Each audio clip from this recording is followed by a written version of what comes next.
Amory Castillo. This is Two Men Up with Van Nunley and Fred Slow. Mike's hot.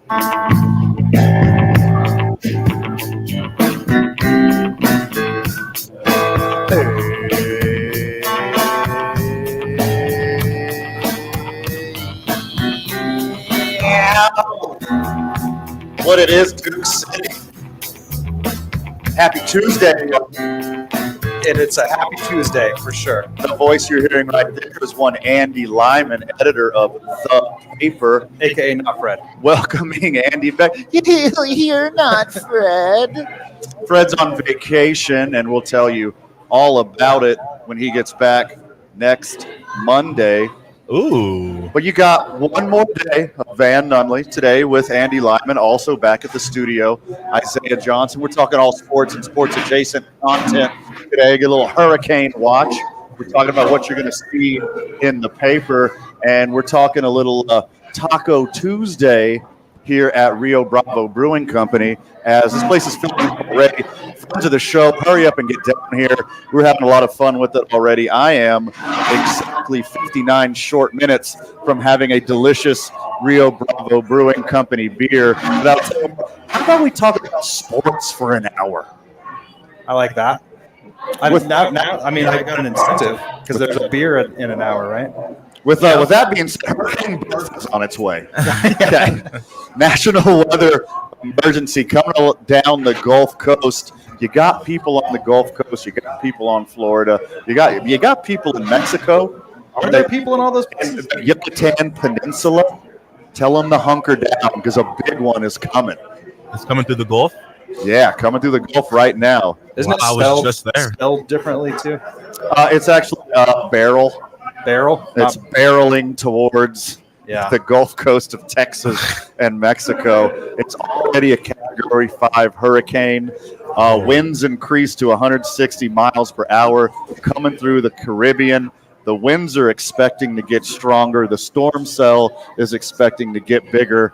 So be careful out there, friends of the show. I know I got a couple listening in Houston right now. So 505-246-0610. Check in with your boy. Are you boarding up your windows? What is this going to look like? So quick question. Yeah. I actually have not been in New Mexico during a hurricane. I've always been in Illinois where I knew it wouldn't affect me. I've never been in a hurricane in New Mexico either. Yeah. Okay, so that answers my question. That answers my question I was going to ask. So like none of those hurricanes coming through Texas, will that ever push here? Yeah, so the after effects ripple all the way across the Southwest. So we'll get way more rain. We'll get way more winds. A lot of weird weather patterns will happen here, but we don't get like the hurricane itself. Like it. Well, yeah, no, it gets a few miles. When it strikes land, that's when the hurricanes are over, Zay. Okay. I am not a trained meteorologist, but I know that much. I think it just is a storm at that point. Yeah, right? For sure. Then it turns into a storm, then it moves its way across the Southwest, and it whips between the mountains, and it gets weirder and stronger as it comes to us. So we will have like a heavy storm. Like, for instance, what just happened a couple of days ago or a few days ago, that might happen again. Let me text. I got Steve Stucker's number in my phone. Yeah. Let me see if he's available. But no, we get like the tail end of it because it'll throw storm systems across Texas, and we usually get like the tail end of it. So we'll get some wind, we'll get some rain, we'll get some weird stuff, but no, the hurricane will not directly affect us. But friends and family on the Gulf Coast of Texas, stay safe out there, y'all. It's going to get real weird. And this is a – go ahead, Zay. I feel like even in Illinois, I feel like when Katrina hit, I remember that like shifting the weather a little bit. No, yeah, big time. Oh, 100% it does. Yeah, I mean, it changes the weather like all across because it takes different patterns when it hits land, and you don't really know the exact pattern. Do you really know what you're talking about? Just a tiny, just a sprinkle. Because like I grew up on the Gulf Coast. Yeah. So we were on hurricane watch every summer. Yeah. So like multiple times, we left the Gulf Coast. I mean, I tell people I'm from Houston, but I'm actually from Texas City, Texas. Yeah. It's just right there on the coast in between Houston and Galveston. Okay. So it's like, Houston from the north side of Houston all the way down to the coast. It's just one big city. Katie's east, right? Correct. Is that the next big city? It's east, it's northeast. It goes up a little bit. But yeah, when evacuated our home multiple times when I was a kid to get out of the way of a hurricane, and obviously those worries subsided immediately when I moved back to my parents' hometown of Carlsbad, New Mexico. You just have to worry about the heat. Yes, yeah. Heat stroke is a big one there. Did you ever leave and come back and then see your house was destroyed? Okay, we wouldn't have made it had we stayed. Not destroyed, leveled, but broken, the boarded up windows part. We boarded them up and they still fell down. There were still broken windows. There's still water inside. There's still water that got in through the roof, even though it was a nice roof. The storm cells are that crazy when they wipe across an area that's right on the coast. One time it was so insane. I believe I was 10 or 11. Hurricane Andrew hit the Gulf Coast, and that was one of the worst ones. I remember that. One of the worst measurable ones in the history of the country. What year was that? 92? 92. Okay. Yeah, right. I remember that one for a couple of reasons. One is because, of course, we share a name. People never accused me of being a hurricane. But no, my cousins were visiting from Florida that summer, and they had to pack up and get back to Florida. I saw the damage of it, and it definitely wasn't an Andy. That thing was an Andrew, for sure. That was definitely an Andrew. So anyways, we evacuate Houston, and we go stay with some friends of the family, basically family in College Station, Texas. And we get there, and there was another storm cell moving from Oklahoma coming south, and we had tornadoes. So we left a hurricane and entered into a bunch of tornadoes.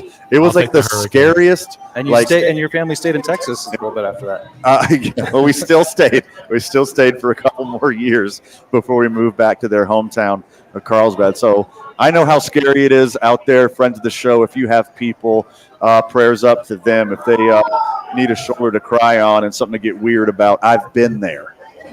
Yeah, I'll take a hurricane over a tornado if I had to choose which one to deal with. I mean, I know a hurricane probably lasts longer. They're cousins. One of them's dry and one's wet.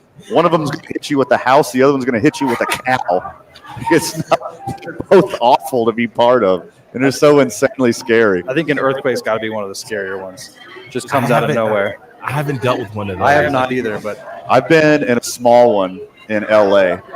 I was visiting a friend in downtown LA, and I was at this old hotel, and we went out a little late that night, and I was sleeping in the next morning, and I got woken up by some little shakes, and then I hear the they got the whole had to run down the stairs and go outside in flip-flops and my robe, and I was just standing outside the downtown LA in my flip-flops and my robe, and they're like, "What are you doing?" I was like, we're supposed to. Earthquake sound. It made me. We're supposed to run away from a building when the earthquake sound hits, right? That was a little one. I was like, how are you supposed to do that? I hear the crazy siren. I run. Yeah, maybe don't have a siren for the little ones. Yes, or a baby siren. Just a little. Just be cautious. Don't run away like an idiot. So, Van, I've already learned that you know a lot more about hurricanes than I would have guessed. It's not an insult by any means. Okay. But I didn't think it was until you said that. I also know a lot about E40 in the game smash hit Slurricane, which was an absolute banger. I know a lot about that one, too. I know about Slurricane. But I wonder who creates the names of these hurricanes. I feel like whoever it is, when he gets done, he's like, yep, I just cooked. That's a banger. Well, they and alternate between male and female, I think. Yeah, right. You are right. It's Beryl? Is that actually the name? Or Beryl. Beryl. Beryl. Yeah. Put some accent in there. It's coming from the Gulf. It could be Beryl. Could be Burl. It just felt like Burl. One of these days, they got to have a hurricane band, right? Hurricane There's been one. Yeah, for sure. Yeah. Sitting right next to one. Yeah, one of the most awful ones was Tropical Storm Sandy, and that's my dear, loving, sweetest person on earth, mother. That was awful. That was a bad one. Yeah, there's been a hurricane ban before. That one wasn't a big one, thank goodness. So people don't blame me for anything. Well, if it's going alphabetical, we got a long time for Hurricane Zay. I don't know if I'll be here for Hurricane Zay. They often hit the Z's, because then after that you got to go to double letters. Oh, really? Yeah. I feel like there's a bunch we don't hear about because they're not big enough. Yeah, they never for sure. So they name them, but it just sort of dies out. It usually doesn't happen until like late July, early August, and when the bad ones hit. Yeah. Like this seems early. We're getting slapped in the face with all the climate change stuff right now. That if that's what hurricane season is calling it. They weren't early enough. It's too burly. Oh, I hope it misses Houston just burly.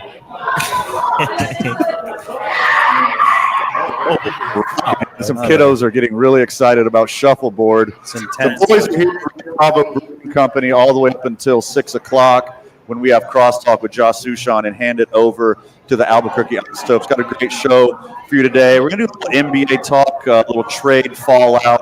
I got some different thoughts on the way it's shaked out, and most of it is bleep LeBron, and we'll get to that eventually. Also, Caitlin Clark back in the news. We're going to give you the Caitlin Clark update. Did she leave today? She ain't leaving. She ain't going nowhere. Yeah, she's here to stay. We got a ticket giveaway today, friends of the show. 5 o'clock and 5:30, we're giving away tickets to a band that I can't say their name on air because of reasons that are beyond my pay grade. But this is for the Bud Light Backyard Concert Series for July 9th at the Isleta Amphitheater. So friends of the show out there, Google Isleta Amphitheater, Google July 9th, and they'll tell you what you're going to win these tickets. We got 2 pairs of tickets given away today. 505-246-0610. Call us at 5 o'clock. Call us at 5:30. The first to answer the trivia question, Zay will get your name and your email and email you some tickets to Isleta Amphitheater for July 9th. Again, all we need is your first and last name and your email, and we will email you the tickets. Again, July 9th at Isleta Amphitheater. So you're going to ask the question? And say what? You're going to ask a trivia question? I'm going to ask a trivia question at 5 for 2 tickets. I'm going to ask a trivia question at 5:30 for 2 tickets. And we're going to email them straight to you, friend of the show. Also, we got more tickets right here at Rio Bravo Brewing Company for Thursday, July 11th. We got some tickets for you. You're listening now. Come down to Rio Bravo Brewing, get you an oat soda, and I'll hand you some Isotopes tickets. Gonna have a great program today. Andy Lyman of The Paper joining us. Isaiah Johnson back at the studio. Me, one Van Nunley. Gonna sip on some oat sodas here at Rio Bravo Brewing real soon. Shoulder to shoulder here, I bet in about 30 short minutes. You got, let's count them up. 1, 2, 3, 4, 5, 6 tables and about 10 bar chairs open. It's already rocking here. Air conditioning is filling up fast. Sure. Yeah, for sure. A lot of people breathing in this fantastic air conditioning. When we get back, Andy gets to mansplain stuff to an old guy. You're listening to 2 Men On, 95.9 FM, AM 610, the Sports Animal. Brought to you by New Balance.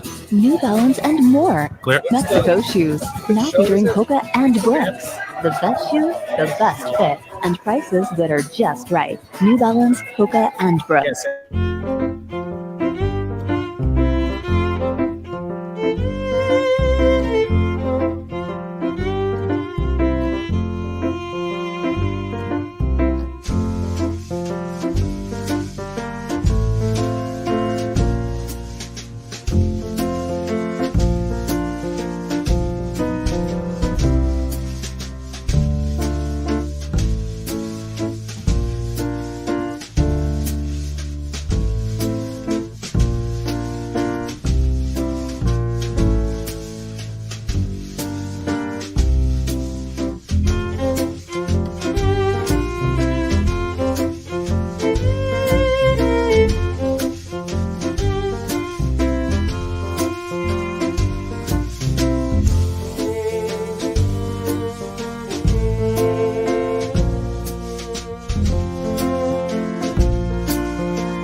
I'm Duke City.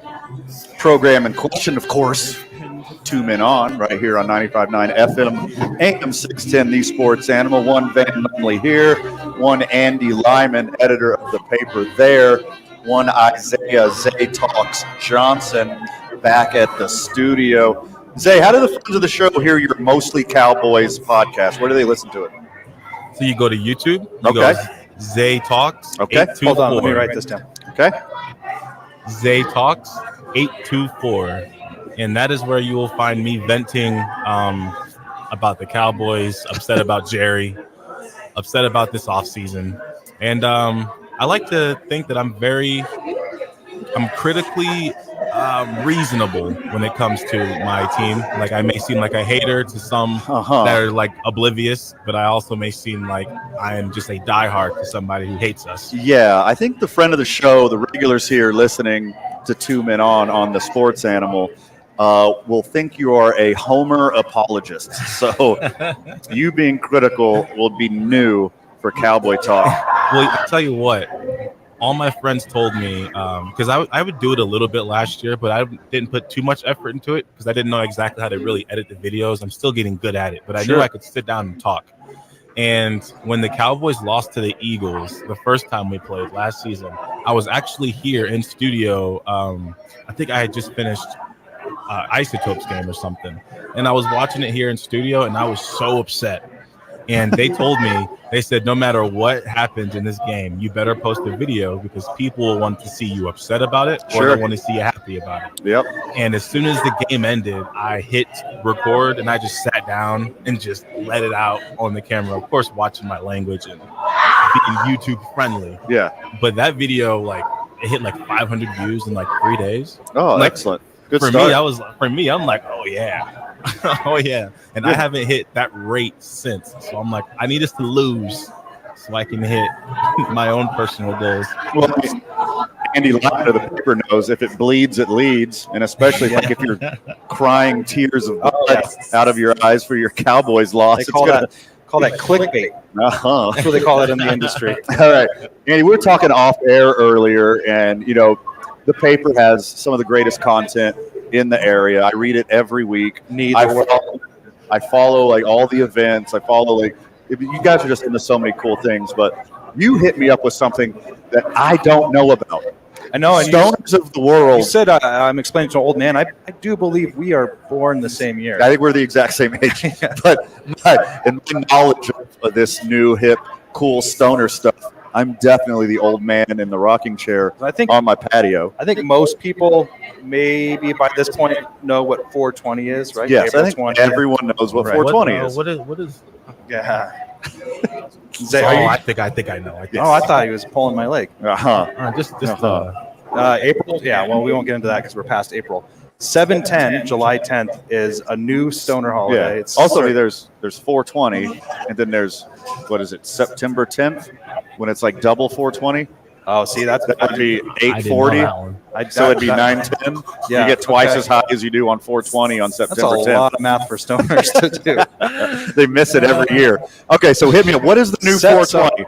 Some people might remember there was a meme going around a few years ago where somebody said, oh, there was a picture of an oil cap and it said my wife asked what the 710 cap was for. Okay. Because oil upside down is 710. Right.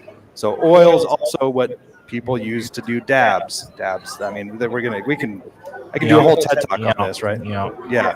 So oil 710 day is the new stoner holiday where everybody has deals on dabs and dab rigs, and I mean this goes beyond some of my knowledge. Luckily, I have a good cannabis reporter that did a whole deep dive onto what all this stuff is and what all the different things are. So that'll be in the paper, in our rolling paper section, because it's just our special 710 issue. Love it. So I don't know if you know this, friends of the show. I don't know if you know this, stoners out there. I don't know if you know this, amateurs and casuals like me. You don't need a holiday to smoke weed. You can just kind of do it whenever you want. That's kind of where I'm at. I mean, when I was younger, it wasn't legal and it was sort of a thing. But now we're all adults. You have to be 21 to smoke it legally. Yeah. Or consume it legally.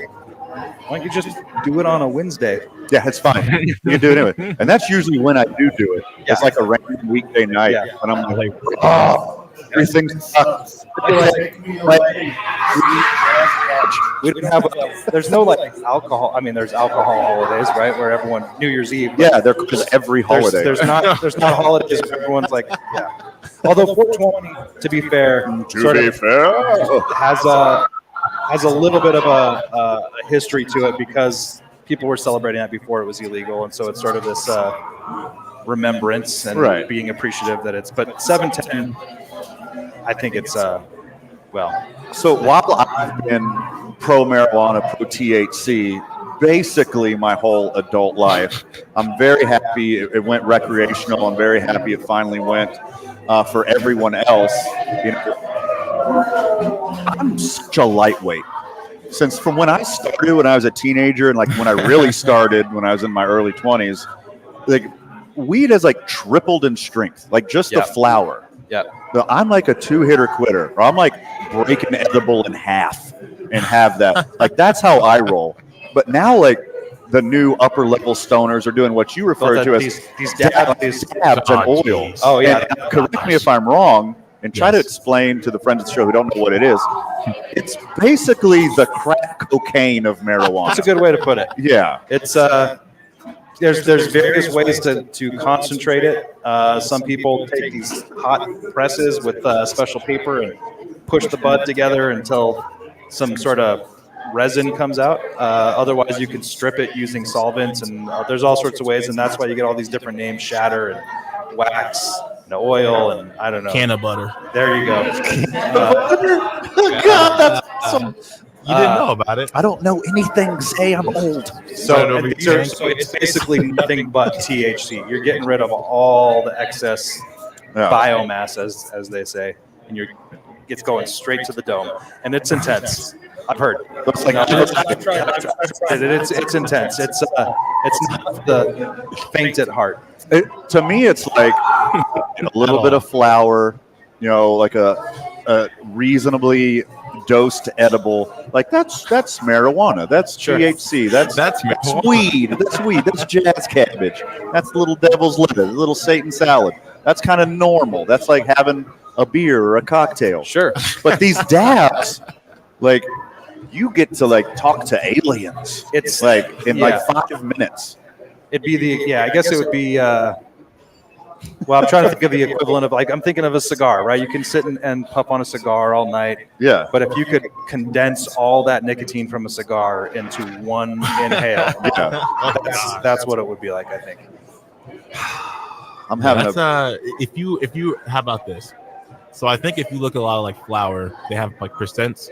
And usually you'll see like 20, 25 to 30%. Or, you know, on average. 30's too high. I think 30 might be the max. Yeah. I've seen some 30, you know, they may be lying. They may be lying. Yeah, low 20s, like that's still very strong. Yeah. But, okay. I'll just foo-foo away. All right, Grandpa. But no, like, I think those 25, 30 at the most, those oils are like, what, 80s, 90s? Oh, yeah. I mean... well, and here's what a lot of people don't realize is that people that use the vape pens, that's basically what that is. You're not hitting it as hard. Yeah, you're not getting it as much at a time. But yeah, I mean, you're right. I think it's like 70-80% because that's all it is THC. I remember back when I first started experimenting with marijuana, the weed was so bad. We had to smoke an insane amount of it at a time. Yeah. We would like, and this is obviously at the height of like the Biggie and Tupac. We also had to, get a card and an album and get all the seeds out. Sure. Yeah. It was labor. It was a labor of love. Yeah. Like you had to really work for it. And we would like cut open cigars and get the tobacco out and roll blunts. And like, it was effort. Yep. Now you just go to the drive-through gas station and they'll just give you weed. I mean, it was also a lot cheaper too. And you just get like a dropper. You just put it under your tongue and you're high for 4 hours. Yeah. I can't handle this new generation of weed. We can get you there. I think with some. I don't want to get there. You know, like we said before, you drive down Manal, Carlisle, everywhere. Manal is a a lot of people call Manal the Green Mile because Really? it's one of the places in the city where there's no schools around, there's no churches around. It's all businesses.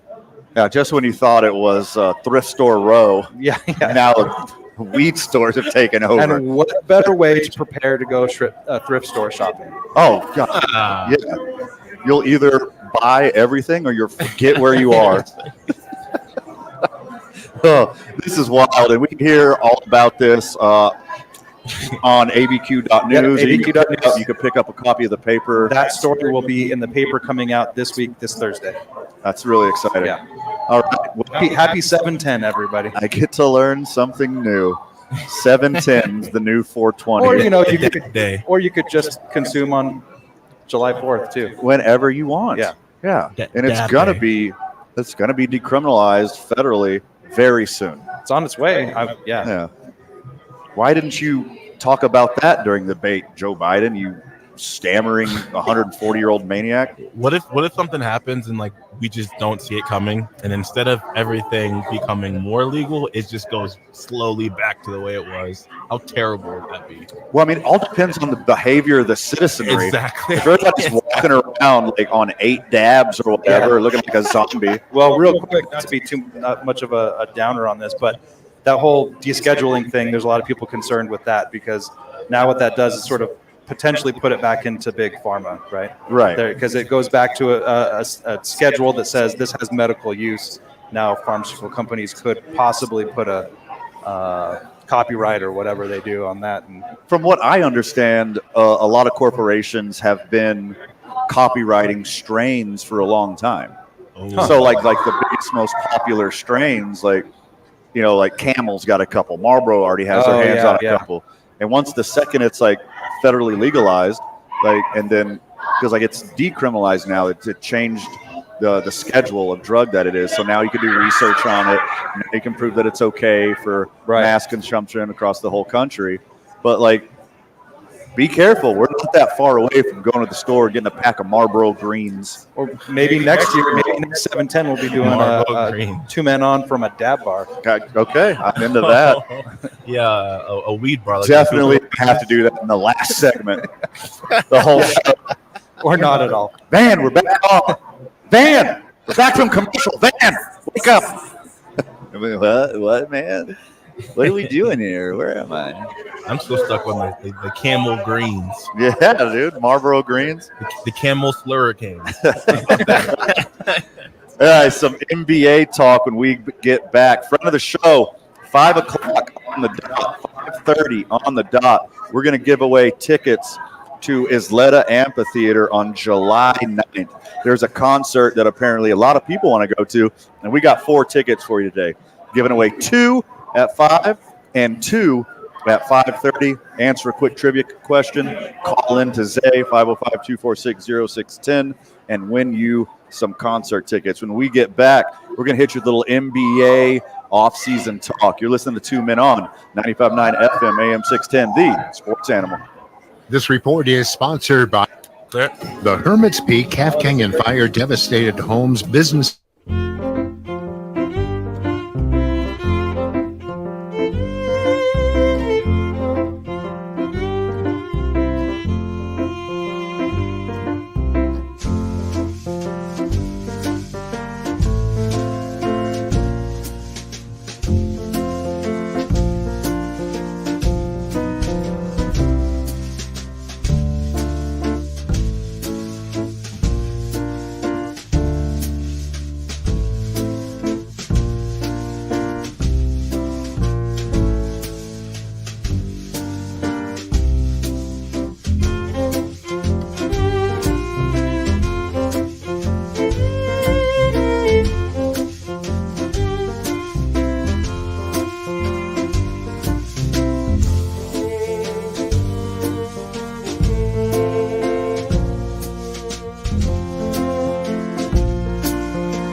Welcome back, Duke City. Welcome back to 2 Men On, 95.9 FM, AM 610, the Sports Animal. Got a hot take? Hit us up on the Sports Animal text line, 505-246-0610. Keep those phones close to you because at 5 o'clock and 5:30, we're giving away tickets to Isleta Amphitheater on July 9th. Got some trivia questions dropping at 5 and 5:30. So are we going to take their answers on air? Like, are we just going to just? No, you could if they get it right, they will get it right. They're going to get it right. It just matters who gets it right and calls in the fastest. Okay. Yeah. Everyone's going to get this question right. Where are we? I guarantee you. What Rio Rancho is your favorite color? What form of medium are you listening to right now? Yeah. What show are you calling at 5 o'clock and 5:30? No one is going to have more fun in the NBA next year than Chris Paul. He has the easiest job in the NBA. He just gets to chuck the ball to Victor Wembanyama 20 times a game, and he's immediately going to get 12, 15 assists per game. He doesn't even need to shoot a basket all year. Find some open space, get it to Victor Wembanyama, and you'll be the assist champ all year. You know, now I don't want to sit here and beat a dead horse because I know the Spurs have been hearing enough disapproval of what they did in the draft. But just imagine if they knew this was coming, right? You sign Chris Paul and then keep Rob and then have Wemby. So now you just drafted a point guard who's not I don't believe he's a score first. I think he's like a facilitator, right? Yeah. Okay, so now you've got two facilitators in Wemby, whereas you could have had Chris Paul and allowed him to sit back and feed Rob, who's a young gun, and feed Wemby. I think they fumbled the situation a little bit, but they did definitely make up for it because Chris Paul, not only can he get Wemby the ball, but just IQ. Like, there shouldn't be any Wemby standing there with his arms in the air like, hey, I'm wide open. If anything, Chris Paul's going to be telling him, hey, if you would have just went that way, you'd have been wide open. Yeah. The young guy that they got gets to apprentice Chris Paul. Like the prototypical point guard. Like there's a small handful of dudes who you would rather have leading a team than that guy. I know, don't hit me with the no rings thing. I get it. Same thing with John Stockton. John Stockton's the GOAT, and then Chris Paul's just like a step behind him. And who else do you want to teach a young point guard how to run a team, how to find space, how to rack up dimes, like a guy who really wants to ride that little ride outside of the supermarket in 1994. That's how many dimes he has because he really wants to get those cute little plastic balls with cholos inside of them. That's how many dimes he has. I think it's just time for me to go try out for the Warriors. I feel like this is my chance to play professional basketball. They ain't got nobody now. I think that's pretty okay. I'd play for a whole lot less money than they were paying these other guys. Yeah, for free. Yeah, bargain. $12 an hour. Then another thing is with Wemby, don't be surprised if not only is his scoring going to go up, but his assists might go up because basketball, there's 5 positions, but as what we're seeing clearly, you can be a 5 and still somehow run the game as if you're a point guard. We saw Jokic do. So now you got guys that are still seeing the floor at like a point guard. So I believe that in order to play with somebody like Chris Paul or like a LeBron and always be on the same page as these guys, you have to not only know your role, but you have to have an idea of what they're thinking. Like you have to be on a similar level with them IQ-wise in order for you guys to merge together perfectly. And I think that Chris Paul being here could make Wemby a smarter player. He could be even better passer. He might see the court even better, handle double teams way better. Yeah, and I was wrong about the Spurs' trajectory. I think Wembanyama's already that dude. Like, unanimous rookie of the year. Should have been defensive player of the year. Oh, yeah. Like, should have got all NBA votes, and he only played like 24 minutes a game. and they slowly started ramping up his minutes throughout the year. And maybe they want to be patient because maybe they think that he's going to have a 15, 20-year career like some of the greats. And they're looking down the road a little bit. They bring in Chris Paul. They have him mentor their new point guard. And then he's going to take over in a year or two. And then they use that Dillingham pick to get 2 more picks in, what was it, 29 and 30 or 30 and 31? Like 30 you get and 31, I believe. Yeah, you get 30 and 30. You get first-round picks in 30 and 31 when Wembanyama, I think, will be the best player on earth by then. I think Victor Wembanyama is going to be the best player on earth as soon as next year. But it looks like the Spurs organization's like, no, I'm patient. Like, I'll wait. Let's kick it down the road a little bit. Yeah, because you don't want to ruin it before it gets to its prime. But he's at the point now where if his jumper is falling from 3, I think if you take him in that immediate moment, everything he's capable of doing, I don't see how anybody's better than he is. Because, like, he got to a point where he was really shooting, like, step back, like between the legs, step back threes and banging them. And I'm like, I think people, when they see it, we're so used to living in the moment. I don't think people realized that what we were watching is him as the worst he'll ever be until he's 35. Yes. No, exactly that.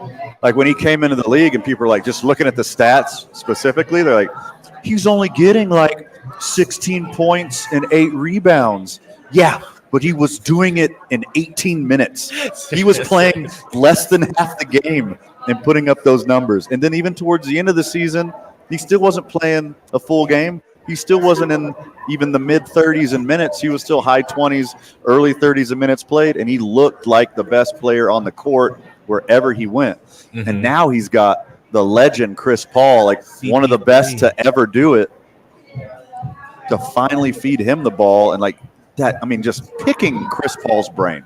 Yes. I get it. He's choked at a couple moments. He's been hurt at inopportune times. He's been on some really good teams that had some serious injuries, but it's never like 100% been on his back. He's always been the facilitator for people. And since I've been watching basketball, he's top 3 facilitators I've ever seen.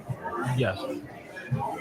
And if you made an argument that he's not in the top 5, you're just a hater. Yeah, you can't. Yeah, top 5 for sure. You can't really make the argument that he's not. And I think that Wemby picking his brain can really, them being together, this can keep Chris Paul's career. This might buy him, just like he's doing Pop, I believe. Wemby might be buying Chris Paul some extra years in the end of his career also, because I think he's going to keep Pop coaching, and I think he's going to keep Chris Paul playing a little longer. Because Chris Paul's body, a lot of guys, the way they play goes out of style when the games change. But Chris Paul mentally is not the issue when it comes to basketball IQ. It's his body that's not able to do the same things. So you go get somebody like Wemby, who's, again, Chris Paul may not be doing the things on the same level as he was, but Wemby's going to be doing it on the perfect timing, because Chris Paul's going to have the timing down. That's one thing he's going to have down, is the timing, when to roll, when to set the pick. He's going to have a high level of expectation. There's a lot of ways this goes right. I just need to remember how much he got paid. I think he got paid like $11 million. Yeah, you're getting him for pennies on the dollar too. Is that pennies, really? Yeah. For Spurs, it says $11 million. Yeah. Yeah, that's pennies on the dollar for a starting NBA point guard. You kidding me? $11 million seems like an insane amount of money, but we're talking about NBA money. Yeah. Jason Tatum makes $63 million a year. We're also talking to somebody who's been playing for a long time, who's almost 40. Yeah. Putting his body through a lot, right? Okay, so you give him a little benefit. Yeah, I get you. Yeah, 100%. And again, like the way the Spurs handled this past offseason, actually using their draft picks and using one of their draft picks to kick it down further and get 2 more first-rounders when Wembanyama's going to be in his prime, it looks like the Spurs organization is going to be patient with this Wembanyama thing. I personally think they should have went the other way. I thought they should have grabbed every NBA star they could have had. Bleep them picks. Go for it now. Start now. And just keep reloading around them in the future. I agree. It's also awesome to think about? when you look at Wemby, yeah, he's from France, right? So let's look at the big picture. He's from France. Yeah. So it makes it, unless someone just has a personal vendetta against France, it's a little harder to really. Like who? Dirk Nowitzki? I guess. But it's hard to like hate on him. So when the Spurs become relevant and they're like one of the top teams, I don't think it'll be like with the Warriors or with the Miami Heat where everyone's just preying on their downfall. Yeah. I think you're going to see like all the NBA fans gather together and like cheer for Wemby to win because he's a hard guy to hate. And even when guys are like blocking his shot or dunking on him and they're cheering, he's like, well, I mean, I take it as a compliment because that means that I'm a good player. Sure. I'm excited. Like, it doesn't upset me. That's a compliment. And I think, well, let's keep this conversation going when we get back. We need to we're 14 short minutes away from giving away some tickets for July 9th at Isleta Amphitheater. I'll have you a trivia question right at 5 o'clock. Get your phones ready. 505-246-0610. More Chris Paul and Wemby and NBA talk when we get back. More NBA talk and NFL talk in the 5 o'clock hour. 5:15, we're going to have our Isham Dental soundbite of the day. And then 5:30, giving away some more tickets. You're listening to 2 Men On, 95.9 FM, AM 610, the Sports Animal. This report is sponsored. Clear. Well, just know the best rate for you is a rate based on you with Allstate, not one based on anyone else. So if you drive safely, you could save money. Good to know. Visit allstate.com or call for a quote today. And traffic right now, we've got crashing up continuing I-25 northbound that crashed north of Central as you approach Lomas. Watch out for that. You're going to see backups as you approach Gibson. So be really careful going through there. Westbound on I-40 right now between 2nd Street and Rio Grande. Got some slowdowns going on there. Yes. Moving slow southbound I-25 as you approach. No crosstalk today. Those slowdowns going to last. Okay. It's going to be West on Paseo right now, Joe all Street week. until Sushan's off, and we don't want to overwhelm Joe. Also, dealing. Also, he doesn't really fit on this program. Okay. Report brought to you by Keller's.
only see one. I'll text you. Yeah. Mike's hot.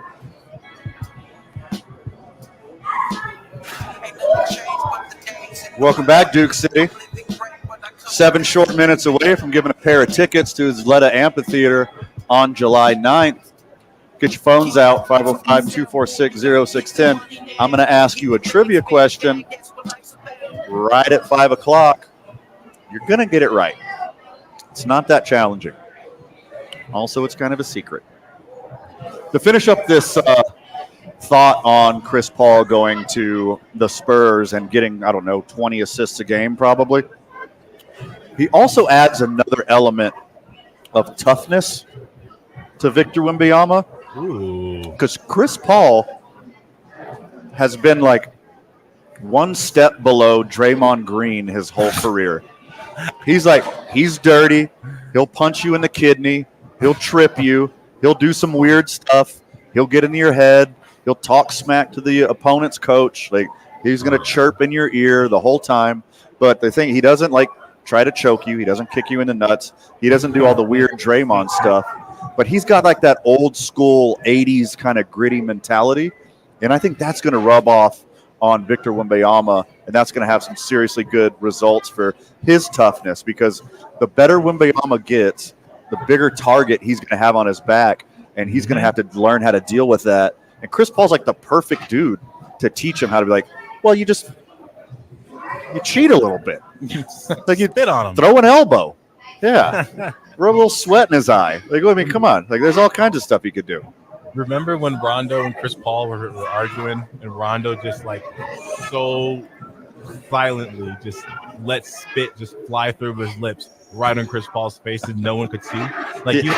You had to really slow it down on the replay, and then you would see Rondo's lip quiver and a hunk of spit just come out and take Chris Paul on the face. Hell of a first hour on the program. I'm going to give away some Zleta Amphitheater tickets when we get back. Get your phones out, friends of the show, 505-246-0610. 2 tickets given away at 5, 2 tickets given away at 5:30. Sandwiched in between that, we have the Isham Dental soundbite of the day. When we get back, giving away some ticks, a little bit of MLB talk. You're listening to 2 Men On, 95.9 FM, AM 610, the Sports Animal.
Welcome back, Duke City. 1 hour in the books, 1 hour and one segment to go.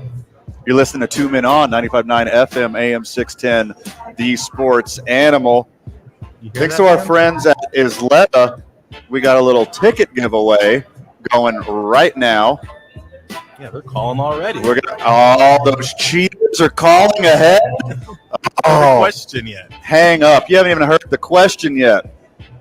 To win 2 tickets to Isleta Amphitheater on July 9th, call 505-246-0610 and tell Isaiah what is the largest land mammal. Again, one more time. What is the largest land mammal? And go. 505-246-0610. If you know what the largest land mammal is, tell Zay and give him your first and last name and email, and he will send you 2 tickets to July 9th at Isleta Amphitheater. Is there a way for you to secretly tell me the answer? I'll just text it to you. All righty. Our education system has failed us. Everyone should know the answer to this immediately. 505-246-0610 to win 2 tickets to Isleta Amphitheater on July 9th. What is the largest land mammal? It's not Andre the Giant. It is not Andre the Giant. He is a very large mammal. He is a huge mammal. I can see the phones are blowing up. Isaiah got the first one. He seems pretty confident. I can tell by his body language. By the way, if you're listening on 95.9 FM, AM 610, The Sports Animal, we'd love to have you. TalkABQ.com, you can stream us live. The KNML app, you can stream us live. FacebookLive.com/TalkABQ, YouTubeLive.com/TalkABQ, InstagramLive.com/TalkABQ. That's TalkABQ. See, all of our digital stuff, Andy, is TalkABQ because we just assumed that we'd be fired one day from this job. So we wanted to have something a little more benign, not the actual name of the show, but kind of what we're doing, talking to ABQ. Try hard enough to get fired, I guess. TalkABQ. You're familiar with the show. We try really hard. Every segment, every show, we try so hard. I believe Zay has a winner. Zay, we get a thumbs up. We got a winner. We have a thumbs up. All right, friends of the show. You want to try again at 5:30. You need to hit us up because I will ask another question at 5:30. And you can win 2 tickets to the Isleta Amphitheater on July 9th. Zay's going to give us the answer to the question once he hangs up with the friend of the show who won those tickets. And I get to berate him for not knowing anything about anything. Maybe the caller informs Zay. Well, I text him the correct answer, and I'm assuming every caller knew the answer. I mean, it's pretty easy to guess, at least. Also, there's this device that most people have on their phone that that you could just conjure up the questions immediately. All right, Zay. I have returned. Give us the first name of who won the 2 tickets to Isleta Amphitheater on July 9th. Ricky. All right. Congratulations, Ricky. Ricky with the 2 C's. Ricky with 2 C's. Yes, and he also said that he is a huge fan of our huge fan of what? Our first segment. The first segment. Yeah, excellent. He said our first segment was the best segment he's heard in a long time. Okay. The hurricane segment or the weed segment? The weed segment. Okay. That would have been the second segment. That's okay. Okay. Yeah. Good. Well, you could have a lot of our second segment out at Isleta Amphitheater on July 9th. Congratulations, Ricky. Friends of the show, you got one more chance right at 5:30 to win 2 tickets. By the way, Isaiah, what was the answer to what is the largest land mammal on Earth? So I knew this. Oh, did you now? Okay. But it made sense when I read it. I knew it was the answer. Okay. It is an elephant. There we go. More specifically, the African elephant, which is slightly larger than the Indian elephant. But we're going to take elephant. So congratulations, Ricky. The pachyderm. Oh, yes. As soon as Van texted me elephant, Ricky on the phone goes, "Is this Zay?" I say, "Yeah." He says, "It's an elephant." I just got confirmation. Nice. It's an elephant. Yeah, by the way, on the show, don't cheat. Like, wait till I ask the question. Don't try to jump the gun and call in ahead of time. Looking at you, Ricky, If you hit the buzzer ahead of time on Jeopardy, they don't let you answer in. You got to finish the question. And by the way, I'm doing the buzzer clicker on people can't on Facebook and Instagram and YouTube, and it just keeps doing thumbs up on my screen over and over again. So that is a wild trick. Yeah, that's mine. It's not doing it. But anywho, you gotta pull your fist back a little bit. You're just doing like a weird. All right, first off, I got a weird thumb. This is stuff I'm seeing right now, so I'll kind of describe what's going on. It's not the best radio. You have long thumbs, Andy. No. When you give thumbs up, that's like 2 of my index fingers. That is so long. Can get a ride anywhere. Dude, you're the best hitchhiker ever.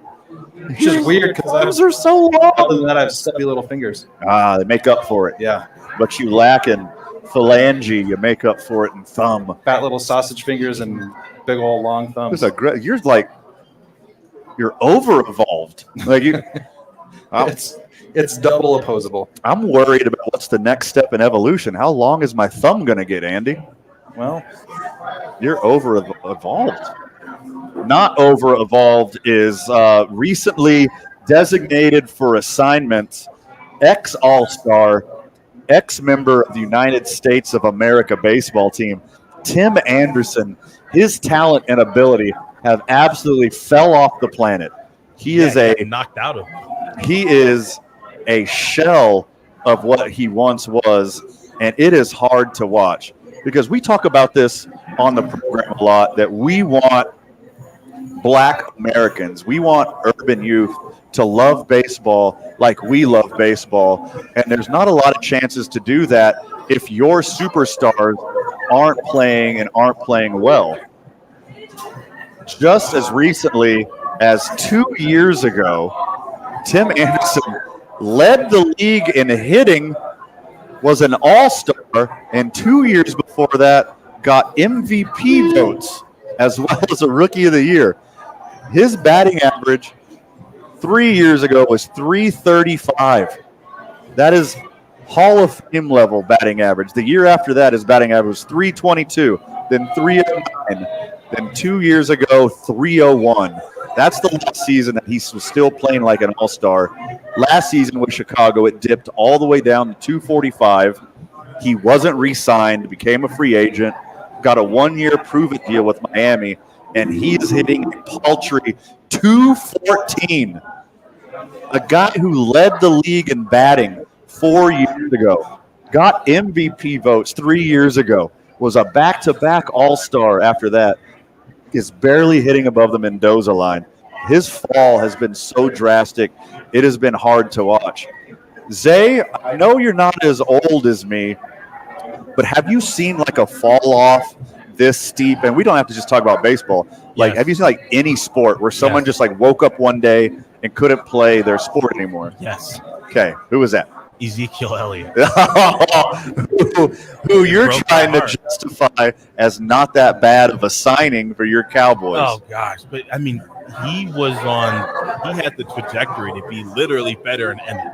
I mean, when you're watching Zeke as rookie in his first 2 years, there was no reason you'd watch him and say he won't be better than Emmett because of this. Like, he was faster, he was stronger, he was literally jumping over people. I know you see it a lot more now, but Zeke was the first guy that I remember that was consistently like making it a thing to just jump over somebody in a live football game. Like, you would see guys do it off of reflex, but he was going in at one point, like every game, jumping over somebody. And then now it's not like you just go from fast to kind of fast. He was a hurdler athlete. He was a state championship hurdler, So that's why he's jumping over people, and he lost his ability to jump, his ability to run fast, and it all happened so fast. At 5:45, we're going to have the I-9 varsity, the varsity of falling off. And this could be whatever you want it to be. Falling off can mean whatever you want. In honor of the fall of Tim Anderson, which, by the way, seems like a legit awesome dude. He put the responsibility of being an example for young black kids on his back and rode it for years. He said he wanted to inspire young black ball players like Jackie Robinson did in his time. And I think there was a point there where he was doing that exact thing. He was living by example, both on and off the field. So this is really hard to watch the last couple years of Tim Anderson. But I hope you bounce back. I hope you come back. You're one hell of a dude, Tim, and we're rooting for you. Really quick. Sure, go for it. Breakdown. Where is the time in the timeline? Where is him getting dropped in that fight? It was pretty close-ish, to be honest. I mean, it was kind of around that time that Jose Ramirez punched the talent out of him. But I mean, he was kind of on a decline to where advanced metrics can predict what you're going to look like, how you're going to age, because his exit velocity was down, his exit angles were down. He was hitting more grounders, more line drives, wasn't putting the ball in the air, blah, blah, blah. A lot of people predicted this, but seeing such a drastic fall from leading the league in batting average, and then 3 years later, you don't have a job anymore is about as drastic as it gets. When we get back, your Isham Dental soundbite of the day. Stay tuned, 5:30. We're giving away another pair of tickets. You're listening to 2 Men On, 95.9 FM, AM 610, the Sports Animal. The Albuquerque Convention Center. Clear. So you got Sean on the line. Can you tell Van we got a guy that wants to talk about the 710 stuff? At the center of it all. Hey, Van, Your event there's somebody on the line who wants to talk about Convention Center today. Call 505-768.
Animal. The 710 topic kind of got people going, Andy. Thanks for this. Yeah, well, with their commentary, their perspective. Friend of the show, Sean, joining us. Sean, what's happening, my dude? Hey, what's up, man? How you doing? Yo, yo, yo. So you got your own unique perspective on 710. School me, Sean. Yeah, well, first of all, I want to say that you guys are having a great show today. Oh, thanks, sir.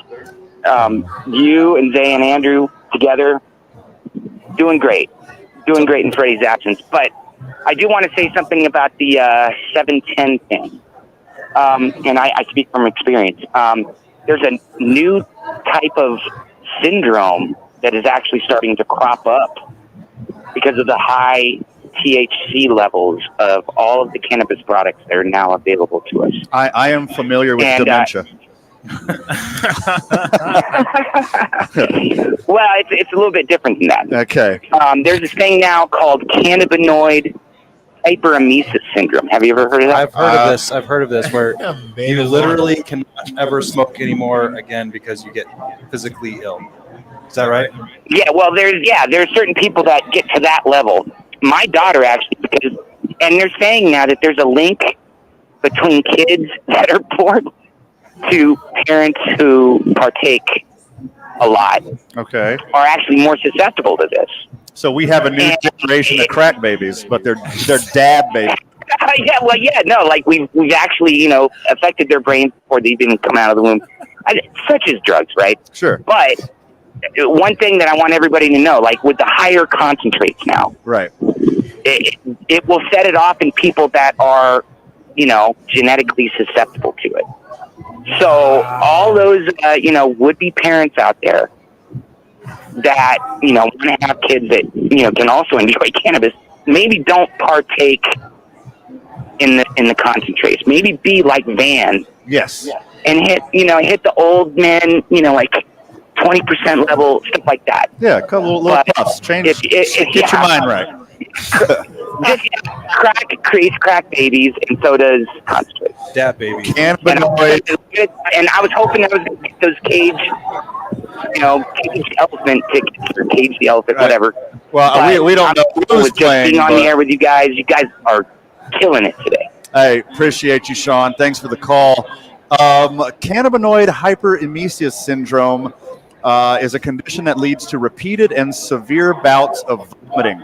It results from long-term use of high-potency marijuana, kidney failure, liver failure. These things are all side effects of smoking weed. I get that I wouldn't drink too much. Is that?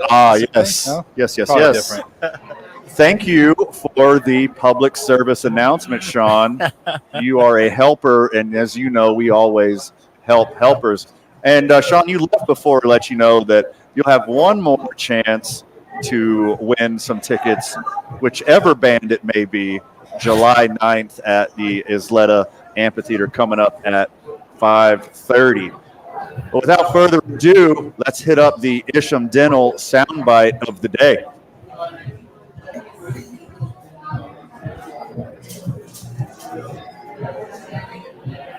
Eventually, we'll get there. Right? When the college guys come out, they're waiting for him. I mean, Camilla's coming, Caitlin's coming. There's more than just that are coming. What will the league have in This store is Diana Taurasi.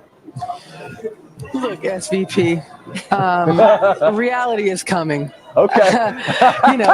There's levels to this thing, and that's just life. We all went through it. Of course. And you see it on the NBA side, and you're going to see it on this side, where, you look superhuman playing against 18-year-olds, but you're going to come with some grown women that have been playing professional basketball for a long time. Not saying that's not going to translate, because when you're great at what you do, you're just going to get better. But there is going to be a transition period where you're going to have to give yourself some grace as a rookie. And, it might take a little bit longer for some people. That is your Isham Dental soundbite of the day. IshamDentalABQ.com. Whatever insurance you have, they're going to make it work. Whatever dental service you need, they're going to make it work. If they can't, they'll get you to the right people. You need some dentures?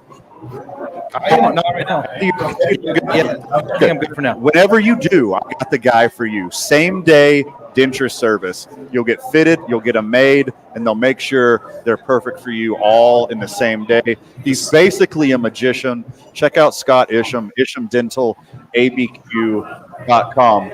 In the Isham Dental soundbite, you heard 20-year NBA veteran, basically the LeBron of the WNBA, been doing it at a high level for 20 years, absolutely throwing shade at Caitlin Clark when she entered the league.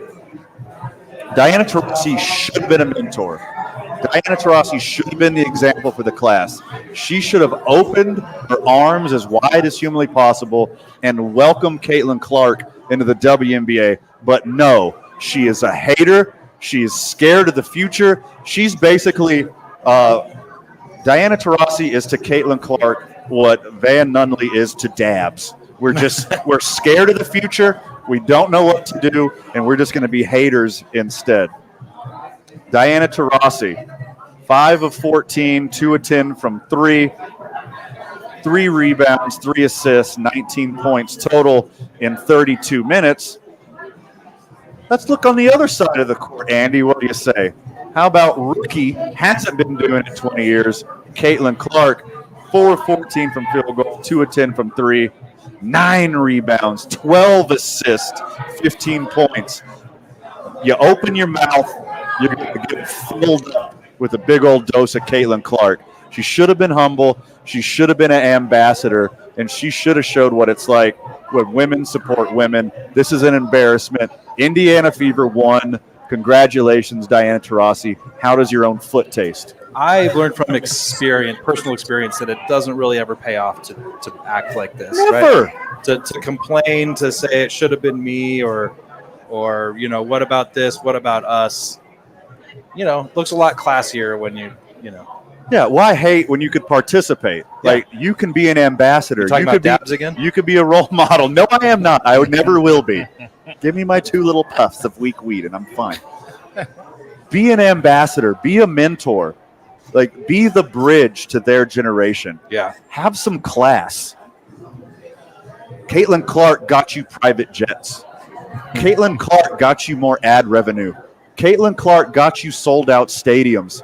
Caitlin Clark is doing all this. You're not, Diana Taurasi. Guess what? Phoenix Mercury, when Caitlin Clark was in town, moved up to a bigger stadium, sold out a 17,000-person arena. That's more money for your organization. That's more money for you. You didn't do that, Taurasi.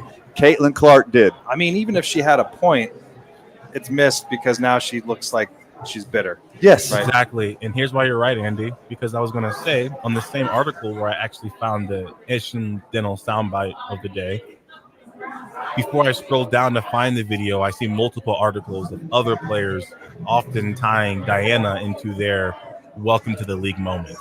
So it's like she always has this bitterness about her. I'd like to look at how she was treated when she first came in, and maybe she had like that one bully. Hurt people, Zay. Yeah, for sure. You meant it jokingly, but it's dead serious. Yeah, I think that's what happened here. We gotta see how that turned out for her. How she even did in her rookie year. Like, if she sucked, maybe that's why she's telling them, "Hey, you're gonna suck too. Don't think you're gonna come in here and be good. You're gonna be terrible like I was." Yeah, I mean, when she opened her mouth and said that, like, she's like, "Oh, welcome to the league, rookie." Like, and I get it. Like, you got to haze rookies a little bit. You show them the ropes. You give them a hard time. You play defense against them a little harder. That's one thing. But being an absolute hater and doubting the ability of who I think is going to be the best female basketball player of all time, you took a L in public perception. You took a L in the head-to-head matchup, and you took a L in the standings. It's an all-around embarrassment for her. I hope on the side she gets her number and texts her and said, "Good job, Rook. Welcome to the league." But her attitude, everything she's shown so far, I doubt that's going to happen.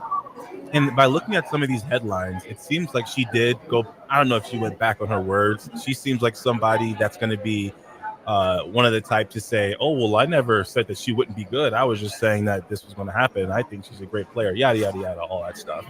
And I think she may have maybe taken that route, because I was seeing some articles that she apparently had was kind of eating her words a little bit. She has to now. Won the head-to-head matchup. Won the game. And another thing I was going to say, I noticed when people shoot threes a lot, it's easy for them to get hate in basketball, whether it's men or women's. Like when Steph first came in, it was easy to hate on him and have your doubts because you're like, well, you have to hit the shots. But I think Caitlin has been earning her respect because just like you said with the stat line, she didn't shoot very well.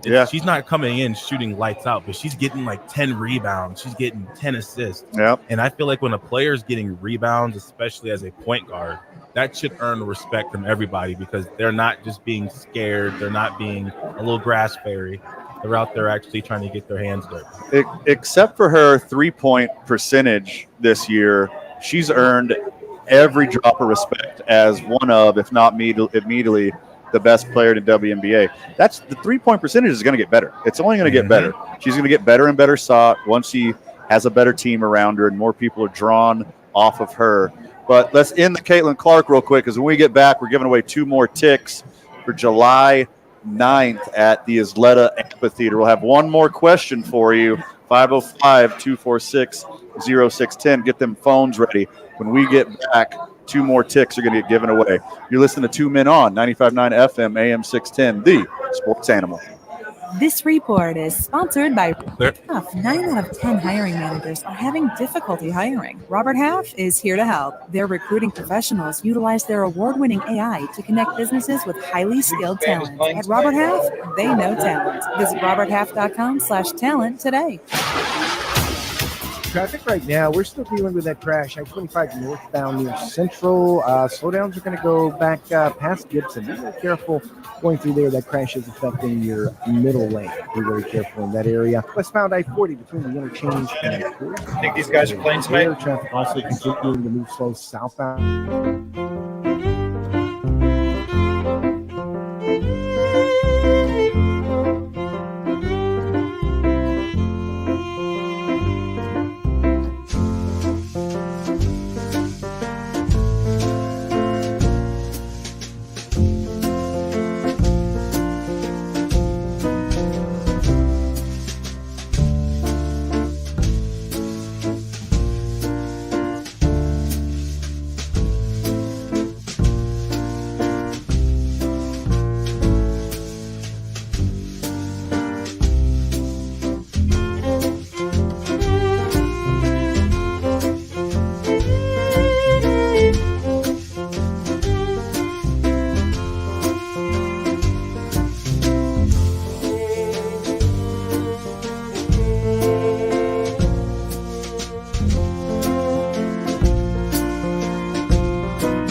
City, welcome back to 2 Men On.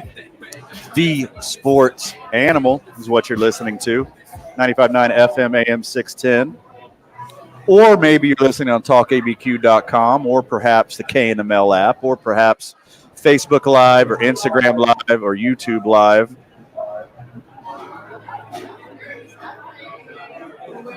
We are off air. Now we're back. Are you with me, Zay? Are we back? Oh, I'm here.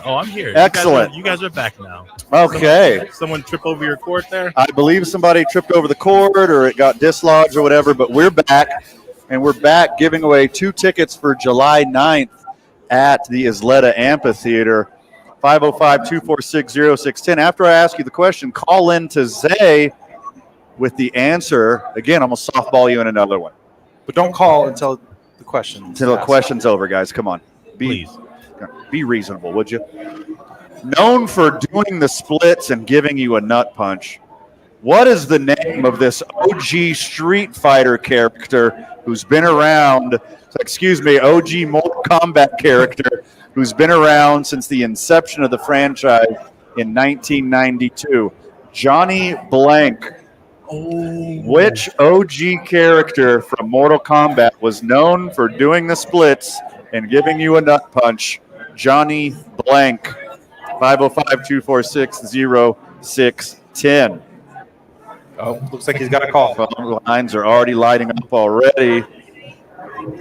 I believe. I mean, I asked you some super easy ones, right? I mean, come on. No, not that one. Say back. I mean, come on. Diana Taurasi. You're supposed to be an ambassador for this thing. I think the first person got it wrong. We got the thumbs up from Zay. I'm giving you some hints on what concert is. If you haven't put 2 and 2 together yet, friends of the show. The next puzzle is to put the 2 answers together. Oh my God! Whoever does that gets to have a beer at Rio Bravo Brewing. We got a winner. Yes, we do. Congratulations! So I just got the text from Zay. Congratulations to Trace. Trace knows his early 90s to now video games. That, of course, would be Johnny Cage.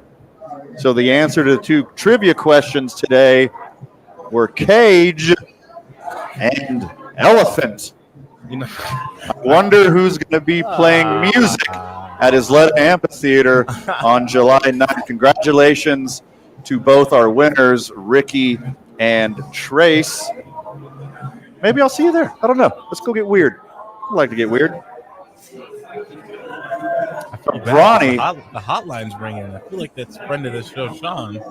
Sean is that's where he called last time. That's funny. Okay. Do you know how many 55th picks in the NBA draft have been selected and signed guaranteed contracts?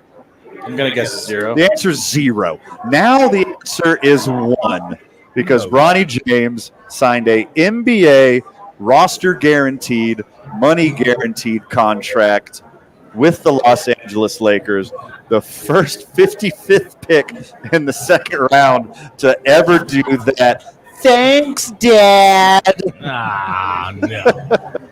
You think that he's just so insanely talented. He's just so insanely talented that it was a steal.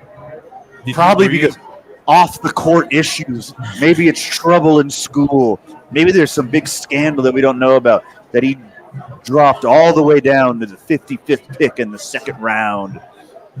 No, Daddy let you get on the team and Daddy got you paid. Did you see his welcome press conference? No, I did not, Zay. Fill me in, please. So he did a decent job. He doesn't give the typical fake, cocky answers you would expect out of somebody like him. Like, he's very transparent and humble. Like, they asked him how much he thought the pressure would affect him, and how much more the pressure was amplified just from, him being on the same team as his dad. And he was like, well, obviously it's amplified. People are already talking, and So the pressure's amplified. Where usually you would think somebody from LeBron's family would be like, "Oh, it's not pressure. It's just going out and having fun." And there's a little clip. They asked him if he really, how much him playing with his dad was on his mind. And as he starts to give his response, they put the camera on LeBron.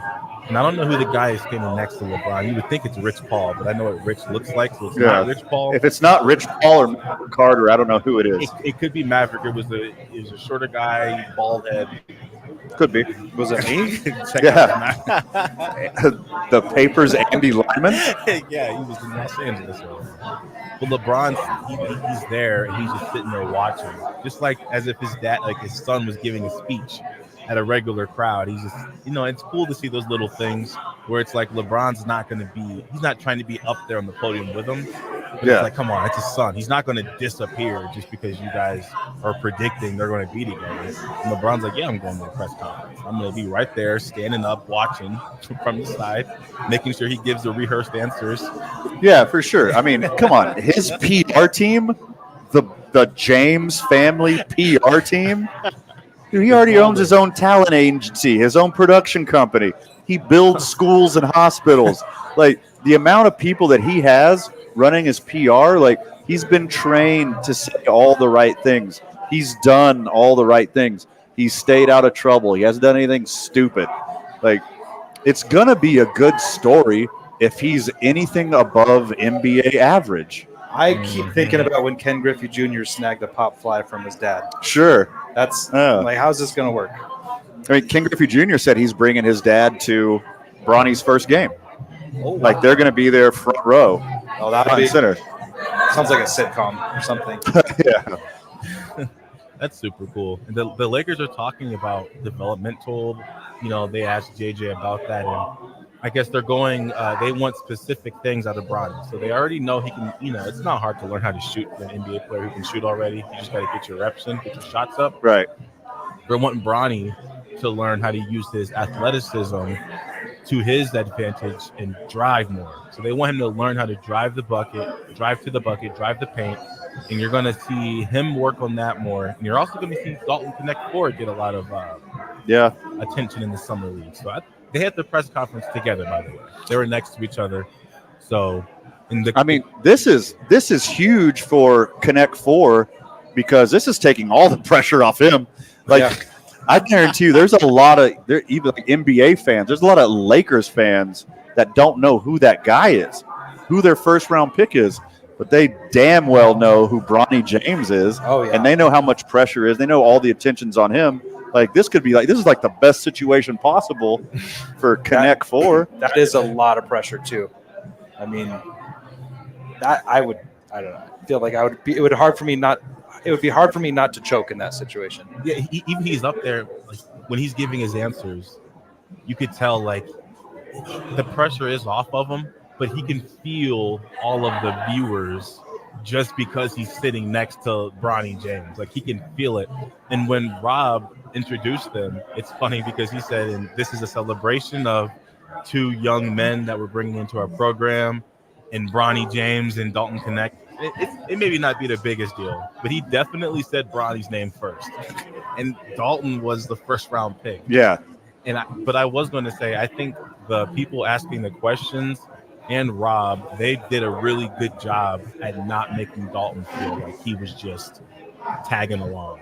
Like, they did a good job at asking both of the guys separate questions, and you can tell when the reporters got their question that they had to get out there. Like, all right, Bronny, so you and your dad, what have you guys been talking about? I mean, you have to make him the story because he is the story. Yes. Like, it's the boat's kid. LeBron James, the best of all time. It's his kid. Of course you're going to be the center of attention. And like, I agree. He's saying all the right things. He's doing all the right things. He's staying out of trouble. He's not showing flash. He's not doing anything stupid. He's keeping his nose down. He's practicing. He's working with his dad. But, I mean, who else is going to get this same kind of treatment? Literally no one. No. There is no 55th pick in the draft. There is no second round, late rounder that's going to get treated like this. Only him. I mean, we were talking about being bitter earlier. This is a perfect reason for a player to be bitter. Yeah. Like, what does Diana Taurasi think about this? This is like Bronny's hard to hate, man. He's hard to hate. This is like bring your kid to work day on steroids right here.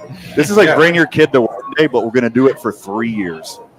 Yeah, and for a lot of money. They asked Bronny, like, so has LeBron given you like any heads up or any insight about what to expect at the Lakers, or is it going to feel normal because your dad already plays here? And he's like, I had my own basketball stuff going on. Yeah. So I didn't, he has respect for his dad, but he's very humble, and you can tell now. I'm starting to see why the reporters were saying, well, Bronny wants to be his own guy, because I'm watching him and I'm like, he wears LeBron on his sleeve. But then I'm starting to see he's doing it the perfect amount. I think he's really got it. He's like truly 50-50, where he's like, that's my dad.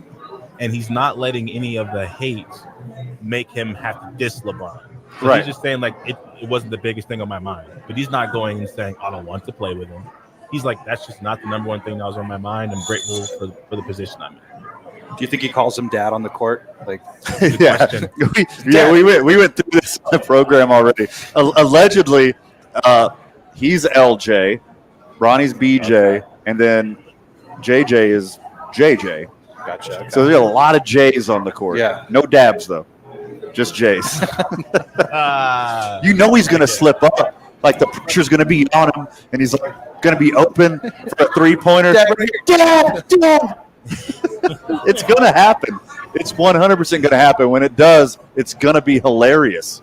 In all seriousness, though, I want to know the blueprint, because the no scandal thing for LeBron, I think it's been that way for so long that we just have accepted that he's not going to have one.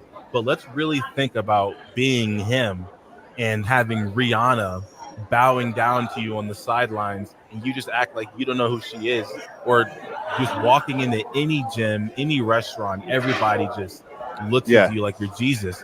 And LeBron has always been able to just stay level-headed. And I would imagine that his sons have that from genetics, but I want to know how much of it is genetics and how much of it is like a program or like a diagram. Like, well, I think it's my guess is it's a lot of it is observed too, right? Yeah. If you're acting that way as an example, your kids just sort of pick up on that. And I agree. But it's like when you're on the level of LeBron, like I pick up ways from my dad. I'm sure you guys have picked up ways from your fathers, and but like when it's got to be so hard to really keep yourself level when you're under the spotlight that a LeBron is. And I really want to know, like, if there is anything, like if they sit down and have like let's keep lessons. Let's kick the varsity into the 6 o'clock segment. Friend of the show, we'll lead you right into Isotopes with our I-9 varsity. And let's finish this Braun and Bronny conversation next segment. We'll make sure to give you a full I-9 varsity in the 6 o'clock segment right before we go to Isotopes Baseball. You listen to Two Men On 95.9 FM AM 610, the sports animal. This report is sponsored by Lowe's. Celebrate July 4th with savings at Lowe's. Right now, make your garden pop for summer with savings on Miracle Grow 25 quart potting mix. Get 2 bags for just $16. Excludes Alaska and Hawaii while supplies last. We in traffic right now. Crash cleanup continues. Northbound I-25 near Central. That crash in your center lane, and you're going to see slowdowns going back past Gibson. Watch yourself going through there. Westbound I-40 between the interchange and Rio Grande. Traffic still moving a bit slow there. Also still seeing some slowdowns southbound on I-25. Those start around as soon as they're going to last until Comanche. Westbound Paseo between I-25 and the river. Traffic's moving slow. Also still dealing with a bit of congestion headed west on Alameda. That's going to start right around Rio Grande and last until Coors. And traffic also moving slow right now if you're headed west on Montano approaching Coors. We're all moving a little faster now. Trust the team that's going to keep up with you on KOAT Action 7 News. We're proud to bring you coverage you can count on from across New Mexico. Like a weather forecast that's certified most accurate and proven every day. Start your day with More in the Morning. If you see an accident, call the Traffic Tracker hotline at 767-9167. Brought to you by American Home Furniture and Mattress, serving the community since 1936. World class, local style. I'm Michael Carlisle from the 96.3 News Radio KKOB Traffic Center. The opening drive with Jeff Symbieta and JJ Buck. The head basketball coach at the University of New Mexico is Richard Pitino. The thing about this team, more so than probably last year, is we legitimately have 16 players, and all 16 think they can play. And obviously I can't do that. So competition is huge, and it's going to be better for them in the long run. I'm really excited about it. I mean, I think we worked really, really hard to get the right pieces in play. Start your morning weekdays at 7 on 95.9 FM and AM 610. The Sports Animal. Wesley Financial Group is not a law firm. If you own a timeshare, don't miss this public service announcement from Chuck McDowell, founder of Wesley Financial Group. If you receive an unsolicited phone call or mail piece to discuss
Welcome back to Duke City. Welcome back to 2 Men On, 95.9 FM, AM 610, the Sports Animal. The boys are live from Rio Bravo Brewing right here on 2nd Street. Thanks for the friends of the show to come say hi. Gave away some Isotopes ticks to you. Thanks for the high fives. Thanks for the handshakes. Thanks for the daps, not the dabs. Dabs. Dap. There is the dab, the knuckle the to kids knuckle. do, though, too. Go, don't do that either. Kids, don't do that. You look like an idiot. And don't dab too hard because you will literally be an idiot. And ruin your kids' lives. And your brain. Yeah. And your You're gonna offspring, get the allegedly. You're going to get the cannabinoid. You get the, yeah. So I still got my notes up. Let's see here. Right. Don't get the cannabinoid hyperemesis syndrome, y'all. Don't do dabs. Right. Let's take a couple puffs. And avoid Pretend it's the summer of '69. Just take a couple puffs. Relax. Put on some good tunes. Listen to some Eagles. You don't need to chase the dragon with the weed. It's okay. You need to chill out, y'all. Listen to some yacht rock, not crystal method. Sure. Well, now what's dangerous is people they get so into just the action of doing it that they often get themselves too lifted, and then they're sitting there like, why? Yeah. It's like I'm Say where I want to be. these quote people you're talking about. Yeah. He's heard about it. Not real life experience at all whatsoever. We're talking about Bronny and Braun in the previous segment. I kind of wanted to put a pin in it because there's a lot of speculation that the Lakers were going to get any number of a bunch of big name free agents, or there's going to be some side and trade deals, and LeBron was willing to take a pay cut to get another superstar to play with them, and nothing happened. Like, your kid, Bronny, is finally on your team. Like, you guys' dream came true of getting to play with your kid, and now he's got to see you, and no one else wants to play with you except for your own kid. Your own kid who has no other choice in the world but to play with you, but to be attached to you. That's the only guy you got? That's the only guy you recruited? Yeah, this is the equivalent of going to work for your dad at his plumbing company. Yeah. Right? Like, just went into the family business. Yeah, this is my dad's dealership. I'm the GM now. Pelinka says he's going to stay aggressive. They asked some really good questions. If you have the chance, go ahead and recap that press conference. But Pelinka, they asked him at the end. They said, "Can you go into detail about what's happened during the past 48 hours and how aggressive are you guys going to be?" And he's like, general managers are good at dodging those types of questions. Yeah, they're trained at it very well. Yeah, but he basically just said that the Lakers are going to stay aggressive. They're still looking, and hopefully they can get some more pieces. And then when asked if the Lakers would be willing to use their draft picks to get somebody else in a trade, and he said, "If I feel like the offer is good, then yes, we are open to using our picks." So, that's maybe a little bit more than a Jerry Jones would have gave you. Look, I hate to break it to you, Rob, but everyone knows that if you're a successful team and you're drafting at the end of the first round every time, if you're a playoff team every year, those picks don't mean anything. There's you got 4 or 5 superstars in the draft every year, and they're always super top heavy. You never get some miracle at the end of the draft. So your late first round pick doesn't mean nothing. Bronny James is a miracle. Okay.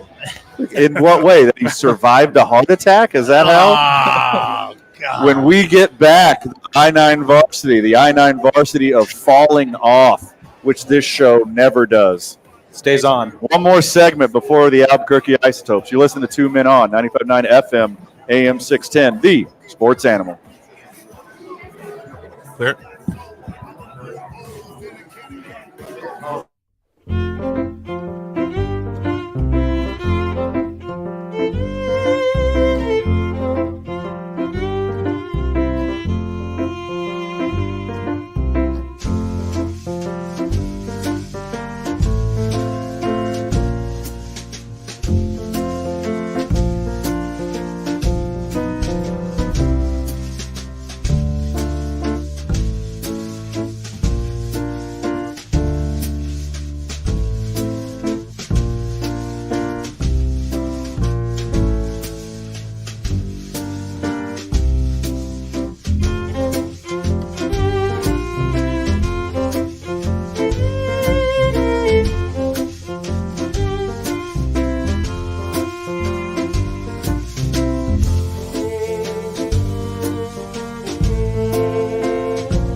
This is Two Men On with Van Nunley and Fred Slow. Mike's hot.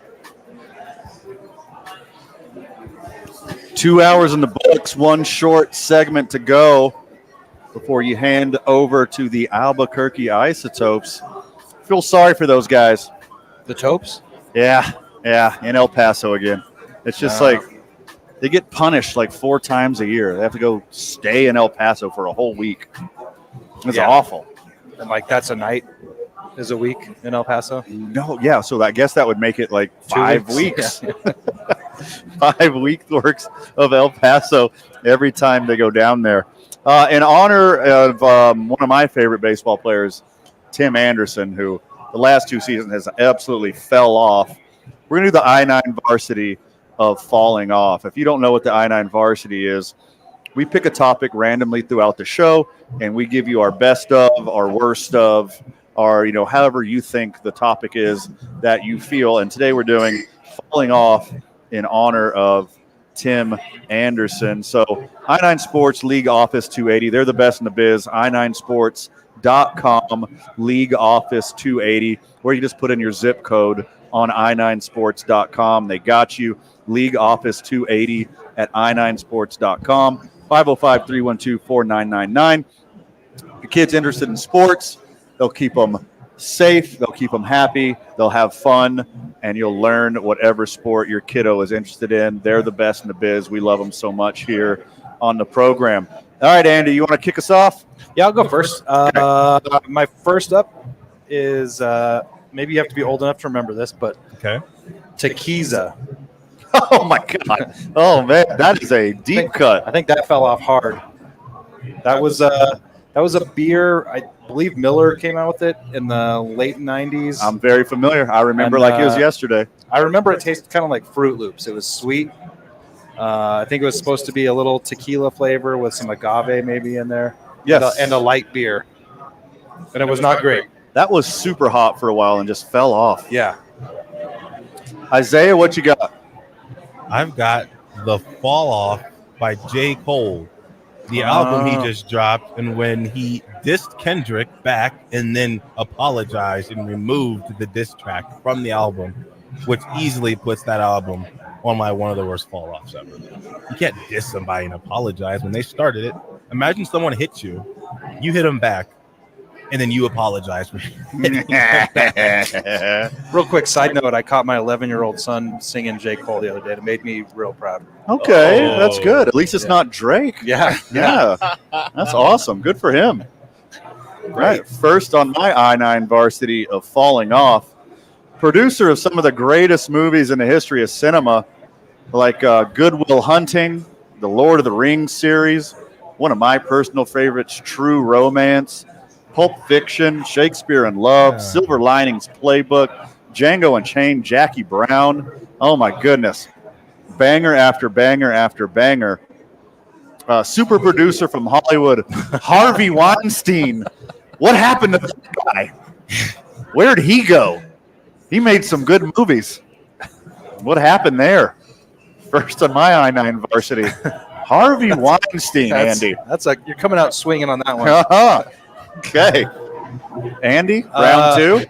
My next one would be this is media world that I live in, Gawker. Okay. Fell off hard thanks to Terry, a.k.a. Hulk Hogan. Yeah, Terry Bollea. Yeah. Yeah, he's like a real person who deserves privacy in his own home. Yeah. And Gawker's no longer around because is it Peter Thiel? I believe he's the one that sued him. Sued him out of existence. Well, I mean, they deserve it. Don't do gross stuff like put cameras inside people's homes. I don't. And watch them cheat on their wife with the maid. And I won't. Isaiah, what you got next? The maid. I'm gonna go Skip Bayless.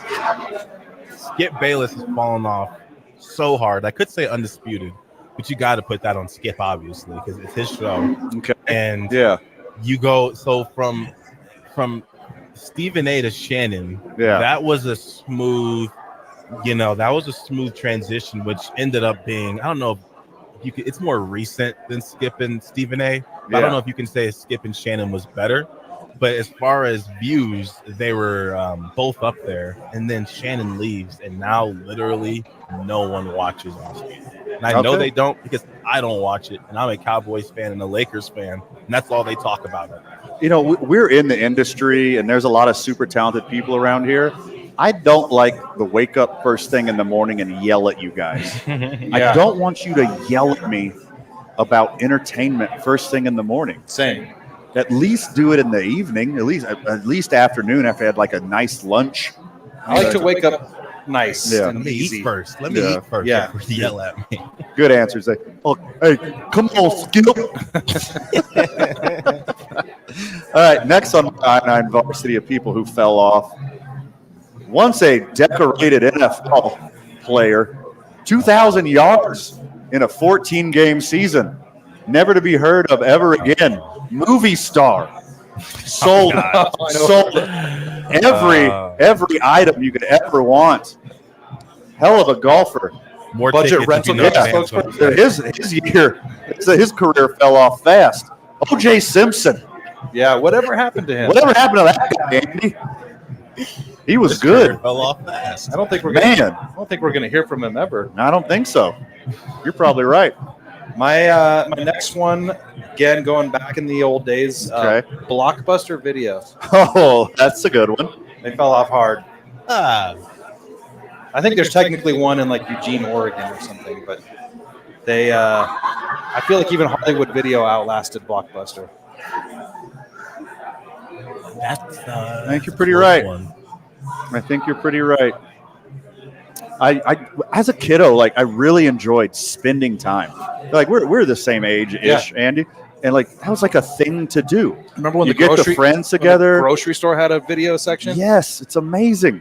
Like that will never happen again. My mom would go grocery shopping and say, "You can go look at videos for a while if you're getting bored, and I'll come get you after I check out." Yeah. I mean, I wouldn't get any videos. We didn't have money. I would just sit there and look at all the videos that I wanted to rent that night. And now we don't even think about it anymore. Like we scroll through Netflix and Amazon and whatever else, what other app we have. We can never decide what we want to watch.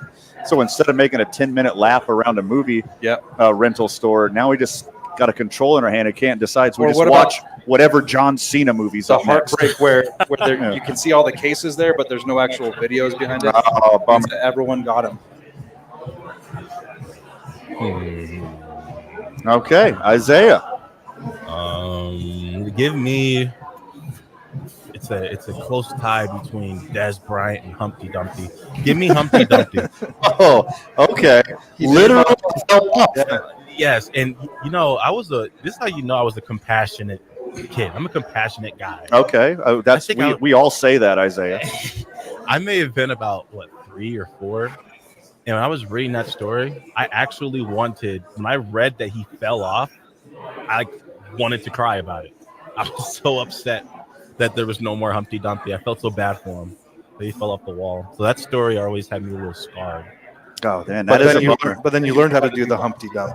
That was yes. Yeah. Yes. Courtesy of my father. Courtesy of my father, I learned how to do the Humpty Dump. That's a really good answer, Zay. Really appreciate that.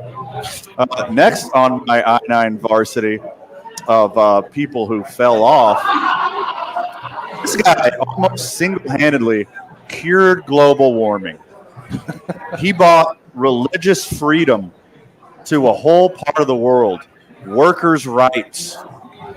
He helped spread good genetics to so many people. Whatever happened to that Genghis Khan guy? He kind of just fell off there after a while. He opened a grill up in Uptown. Oh, that's so delicious. You're right. He's still making delicious wok fried meals in the northeast heights of Albuquerque. That's a good job. Speaking of good job today, Andy. Thanks. I got one more bonus one. Oh, but hey, hit us with it. I think I left it for the bonus because I think we're watching it in real time. She is falling off in front of our eyes. Diana Taurasi. Tua girl. The Hawk Tua girl. I mean, when you fly that close to the sun, you burn that bright. You're gonna flash out. No one ever fast. thinks their 30 seconds is gonna turn into a moment. Yeah, I mean, your 15 seconds of fame, she got 15 days. Yeah, that's pretty impressive. Andy, McGregor. always a pleasure having you on the program. Great. I always like being here. Where do people find all the cool stuff that you do? You can go to abq.news. There you can find all the great stories that I make people write, that I pay people to write. Oh, thank you. And And occasionally you write them. I do sometimes when I'm lucky or unlucky, depending on what it is. And then you can also find where to find the paper. We have a link there where you can get a handy-dandy map and find the closest location near you where there's a box or a rack. Are there any here at Rio Bravo Brewing? Is there a rack So, here? Well, we need to get a rack here. Should start bringing some over. Yeah, this seems like a place that would have a rack of the paper. You just belly up to the bar and read about what's going on in the Duke City. Isaiah, good job today. Appreciate you. Thank you. Not that you asked, but my bonus is going to be Conor McGregor. He was just in a major motion picture. I think he's doing okay. Really? Yeah. Because he's supposed to have a fight. He just backs out of the fight. He did a sequel to Roadhouse. Yeah, that's right. When the fighting world is falling off. Friends of the show, I'm going to Monday. Fred Slow will be back with me on Monday. I got a bonus for you, though. Isaiah Johnson and young Jake Cassio will be at Slate Street out on the west side on Friday, handing out more tickets for July 9th at Isleta Amphitheater. Who knows who's playing? Yeah. I don't. But they'll be handing out more tickets in person. Go to Slate Street on the west side. See Zay and young Jake Cassio. Do Two Men On live. Two Other Men On. Yes, I like that. I like Two Other Men On. Happy 4th of July, everybody. Have a great time with your friends and family. We love you, Burke. Clear. And make sure